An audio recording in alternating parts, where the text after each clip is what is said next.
Mes chers concitoyens, notre pays connaît en ce moment sans doute la plus grave crise de toute la Ve République, la plus grave crise sanitaire. Le président de la République, les autorités de santé ont été très clairs.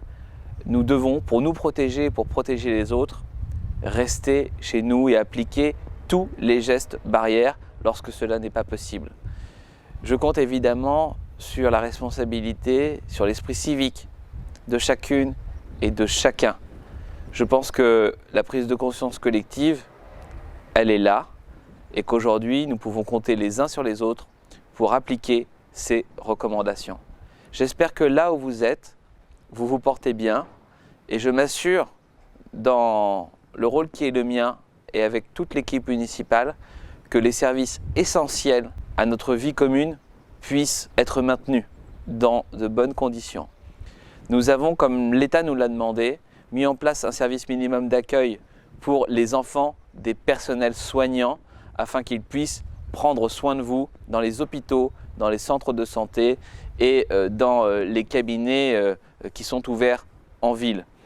Nous faisons également en sorte d'assurer ce service dans les crèches et nous avons quelques enfants qui sont accueillis dans ces crèches et dans ces écoles. Avec le territoire Vallée Sud Grand Paris, nous faisons en sorte que le service de collecte des déchets se poursuivent dans les meilleures conditions possibles, que l'assainissement aussi, que toutes ces fonctions vitales que sont nos réseaux, également l'éclairage public, que tout cela se poursuive dans les meilleures conditions possibles. J'ajoute que dans ces circonstances si particulières, la police municipale et la police nationale font tout pour assurer la sécurité des boutiques qui sont obligées de fermer, pour assurer la rotation du stationnement sur les arrêts minutes devant les commerces qui sont restés ouverts et que je vous demande, s'il vous plaît, de respecter. Nous avons pour cela assoupli toutes les règles, toutes les autres règles de stationnement, que ce soit en zone blanche, en zone verte ou en zone orange. Si vous êtes confiné et que vous ne pouvez pas déplacer votre véhicule, n'ayez pas de crainte. Aucun véhicule ne sera verbalisé, aucun véhicule ne sera enlevé à partir du moment où il est stationné correctement. Et j'ajoute que dans ces circonstances, évidemment, nous renforçons les patrouilles pour éviter que les domiciles qui sont inhabités en ce moment soient cambriolés. Et la vidéoprotection également va jouer son rôle en la matière.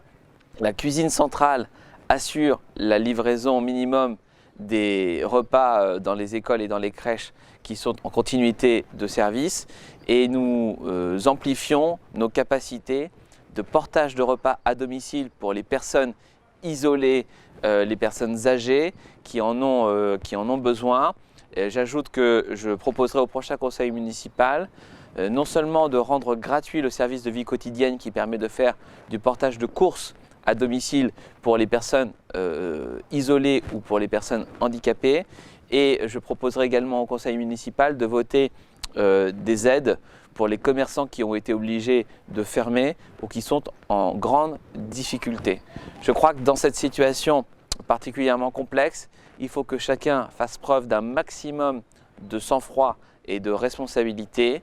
Vous pouvez compter sur moi, sur la ville, sur toute l'équipe municipale et sur tous les agents que je remercie pour leur implication et leur abnégation pour faire en sorte qu'avec les professionnels de santé, ensemble et avec vous, nous puissions surmonter cette crise majeure.